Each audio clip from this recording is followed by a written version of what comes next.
कितने जालिम हैं जो ये कहते हैं तोड़ लो फूल फूल छोड़ो मत। कितने जालिम हैं जो ये कहते हैं तोड़ लो फूल फूल छोड़ो मत। बागवां हम तो उस ख्याल के हैं देख लो फूल फूल तोड़ो मत।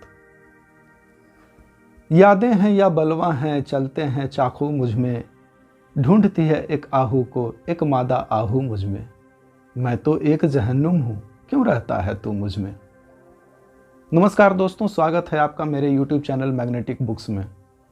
दोस्तों, हाल ही में एक किताब मैंने पढ़ी है जॉन एलिया साहब की, मैं जो हूँ जॉन एलिया हूँ। डॉक्टर कुमार विश्वास के संपादन में ये किताब वाणी प्रकाशन से प्रकाशित हुई है। इस किताब में दोस्तों जॉन एलिया साहब की 155 गज़लों को संकलित किया गया है और सारी गज़लें एक से बढ़कर एक शानदार। जॉन एलिया साहब की शायरी को जब आप पढ़ेंगे तो आपको आपकी जानी पहचानी मोहब्बत की छुअन का एहसास होगा। आपकी पीड़ाओं को लफ्ज़ देते हुए शेर भी मिलेंगे।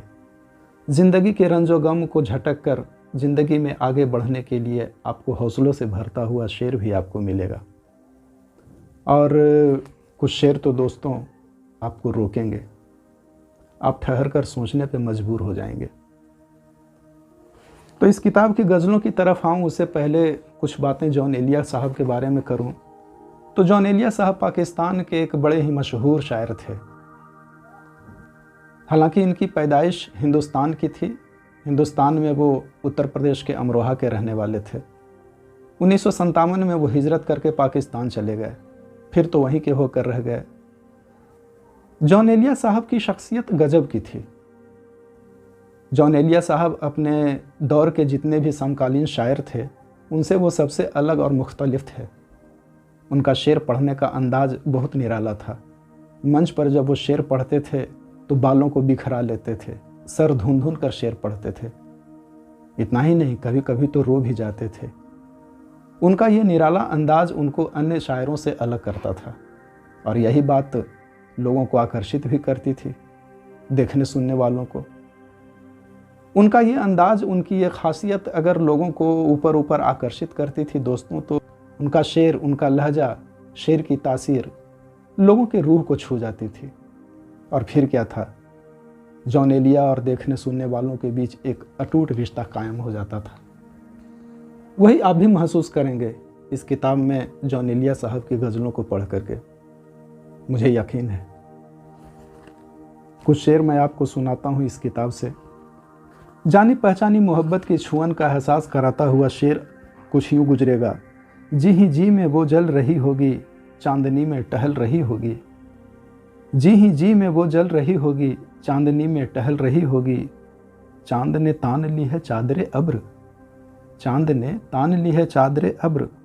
अब वो कपड़े बदल रही होगी, जी ही जी में वो जल रही होगी। कुछ शेर आपको रोकेंगे, ठहर कर सोचने पे मजबूर करेंगे। क्या कहा इश्क जाविदानी है, क्या कहा इश्क जाविदानी है। आखिरी बार मिल रही हो क्या, मिल रही हो बड़े तपाक के साथ, मिल रही हो बड़े तपाक के साथ। मुझको अक्सर भुला चुकी हो क्या। बेबसी और बेमन से ढोते हुए रिश्तों को ये शेर कुछ यूँ बयां करता है। तू है पहलू में फिर तेरी खुशबू, तू है पहलू में फिर तेरी खुशबू।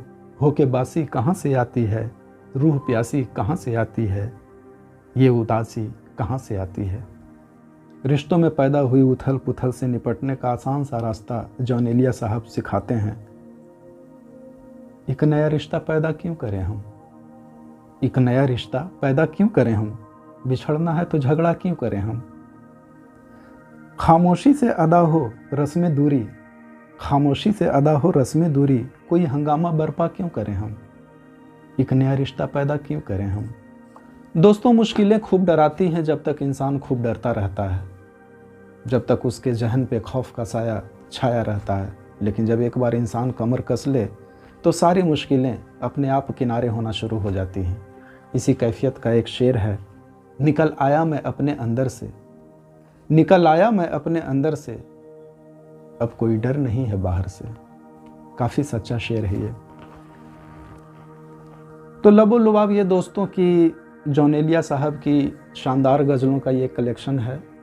मैं जो हूँ जॉन एलिया हूँ, डॉक्टर कुमार विश्वास का संपादन। आप साहित्य प्रेमियों, गज़ल प्रेमियों को मैं रिकमेंड करता हूँ ये किताब पढ़ें, काफ़ी मज़ा आएगा। जॉन एलिया को समझना कुछ आसान होगा। उर्दू से जिनकी वाकफियत कम है उन्हें भी घबराने की कोई ज़रूरत नहीं। हर गज़ल के साथ कठिन उर्दू लफ्ज़ों के अर्थ दिए गए हैं। किताब अमेज़न पर उपलब्ध है, आप वहाँ से मंगवा सकते हैं। जॉन एलिया साहब को पढ़ते हुए आप चौंकेंगे, कहीं कहीं पे हैरान होंगे। उनकी बेबाकी पे आप चकित होंगे जब वो कहेंगे, क्या तकल्लुफ़ करें ये कहने में, क्या तकल्लुफ़ करें ये कहने में, जो भी खुश हैं हम उनसे जलते हैं। तो बस दोस्तों, पढ़िए जॉन एलिया साहब को। मैं जो हूँ जॉन एलिया हूँ। फ़िलहाल के लिए इतना ही। ये वीडियो अगर आपको पसंद आई हो तो इसे लाइक करें, चैनल को सब्सक्राइब करें। आगे भी ऐसे ही वीडियो इस चैनल पे आते रहेंगे। और साथ ही एक बात और याद दिला दूँ दोस्तों कि साहित्य जगत के श्रेष्ठ लेखकों और कवियों की कहानियाँ और कविताएँ इस चैनल पे आप ऑडियो फॉर्म में सुन सकते हैं।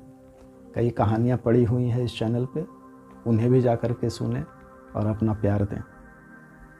तब तक के लिए धन्यवाद।